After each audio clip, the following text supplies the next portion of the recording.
Kur nopirkt lētāk īpašumu?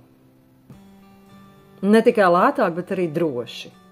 Nerakstot pirkuma līgumu, neizejot no mājas, par cenu, kas visticamāk ir zem tirgus cenas vērtības. Tā ir elektronisko izsoļu vietne izsoles.ta.gov.lv.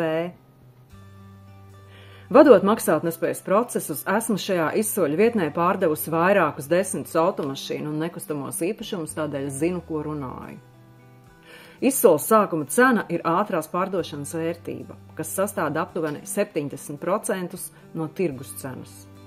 Ja izsole notiek maksātnespējas procesā un tā ir otrā izsoles kārta, tad īpašumu iespējams nopirkt pat par 7% no tirgus vērtības, ja paveicas, jo izsoles galacenu nosaka pieprasījums. Nav jāuztraucas, kāpēc nosolīšanas netiksiet īpašumā iekšā, tie laiki ir pagājuši. Ja nenosolāt īpašumu vai kustamo mantu, tad nodrošinājuma maksu, kas ir 10% no izsoles sākuma cenas un ir jāsamaksā piesakoties izsolei, saņemsiet atpakaļ.